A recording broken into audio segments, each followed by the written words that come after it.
मेरे पाकिस्तानियों, इतनी बड़ी खबर आ गई है कि मैं तो तसव्वुर नहीं कर सकता था कि यह भी हो सकता है।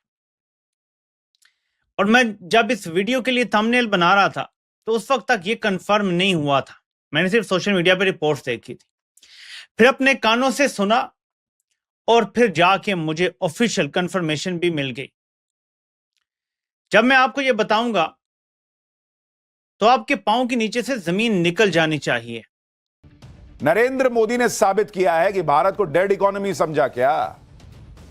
भारत अनस्टॉपेबल है। अमेरिका में बड़ी बड़ी कंपनी के चीफ एक्सपर्ट यही बात कह रहे हैं कि यह भारत का वक्त है बॉस। अमेरिका की एक मल्टीनेशनल कंपनी कार्लाइल ग्रुप के फाउंडर डेविड रूबेनस्टीन ने कहा है कि अगले 20 से 30 साल में भारत दुनिया की सबसे बड़ी अर्थव्यवस्था बन जाएगा। हम देखते हैं कि वो पूरी दुनिया में वाज़े तौर पर नज़र आना शुरू हो गया है। लोग इसको देख रहे हैं, लोग इसको पसंद कर रहे हैं, वैसे ही कामयाबी जो समेट रहा है। और ये जो बातें की जा रही हैं, आप क्या समझते हैं, ये पाकिस्तान के खिलाफ प्रोपेगेंडा किया जा रहा है? भारत अभी दुनिया की सबसे तेजी से बढ़ती अर्थव्यवस्था है और जल्दी ही भारत जर्मनी को पीछे छोड़कर तीसरी सबसे बड़ी अर्थव्यवस्था बन जाएगा। लेकिन वो तो प्रिडिक्शन कर रहे हैं कि भारत जैसे आगे बढ़ रहा है, जिस दिशा में आगे बढ़ रहा है, भारत अमेरिका को भी पीछे छोड़ेगा, चाइना को भी पीछे छोड़ेगा और नंबर 1 अर्थव्यवस्था बन जाएगा। आपके ख्याल में ये कॉन्फ्रेंस कामयाब रही, एआई समिट कामयाब रहा, या ये कॉन्फ्रेंस सियासी ब्रांडिंग के लिए कराई गई?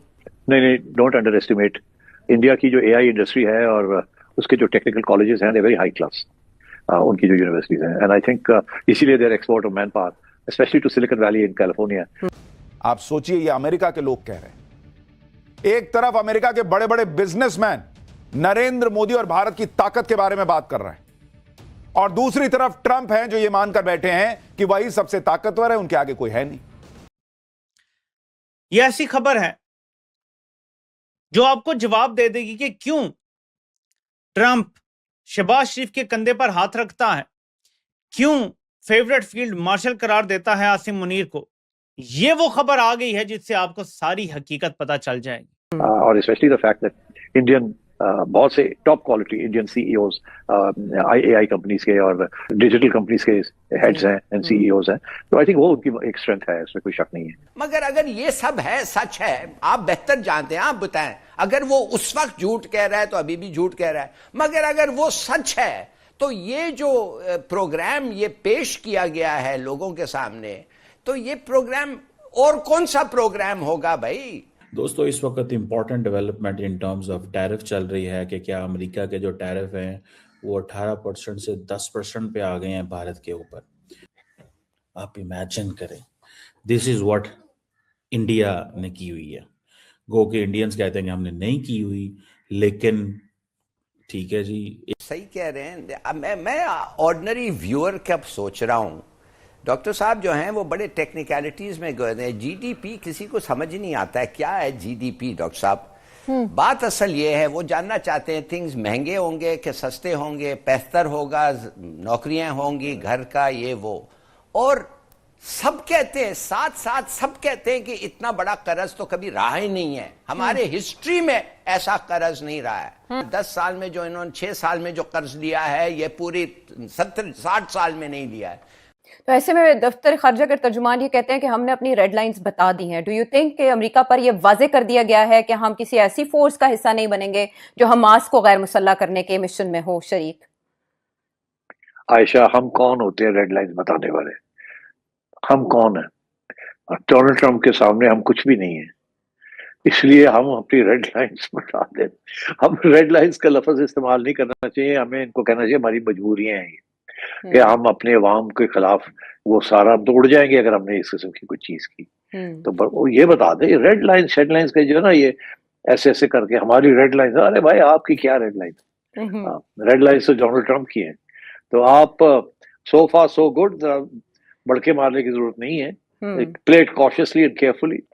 और ठीक है, we are an independent sovereign nation, but हम डिपेंडेंट भी तो बहुत है ना on American goodwill, American money, American weapons and so on, इसलिए लेट्स बी केयरफुल। अब जैसे इंडिया की रिलायंस इंडस्ट्री है, अदानी ग्रुप है, उन्होंने कहा है कि हम मैसिव डाटा सेंटर्स बना रहे हैं, उसमें इन्वेस्टमेंट कर रहे हैं। जो यूएस की जो बिग टेक कंपनीज हैं, ठीक है ना जी, वो इन्वेस्टमेंट्स कर रही हैं, ठीक है जी, AI रिलेटेड इन्वेस्टमेंट कर रही हैं इंडिया के अंदर। इस चीज़ को मैं देखता हूँ जब, ठीक है, and I do understand and I do realise ये बहुत बड़ी चीज़ है, this is something very big, ये कोई मजाक नहीं है।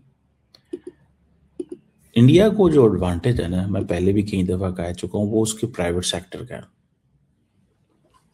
अब जो इंडिया जो है वो आज आर्टिफिशियल इंटेलिजेंस की बात हो रही है, ठीक है, तो इंडिया बेसिकली जो अपनी एफर्ट्स बढ़ा रहा है कि वो सेमीकंडक्टर मैन्युफैक्चरिंग में जाए, ठीक है जी, डिजिटल ट्रांसफॉर्मेशन करे, जो माइक्रोसॉफ्ट, गूगल, IBM जो है उनको उनके लीडरशिप को उन्होंने पहले ही, वो साल में 2-2 3-3 ट्रिप करते हैं यहाँ, ठीक है ना जी। अब इंडियंस वो मेक इन इंडिया इनिशिएटिव इस चीज़ में लेके आए हैं। तकरीबन आप देखें ना, हज़ारों की तादाद से दुनिया का सिर्फ AI समिट के लिए इंडिया आना, that is very significant. How a country markets itself.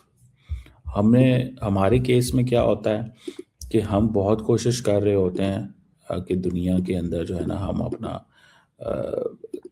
अपना मौक़िफ़ लेके चलें, दुनिया को यहाँ पे इन्वेस्टमेंट लेके आएँ।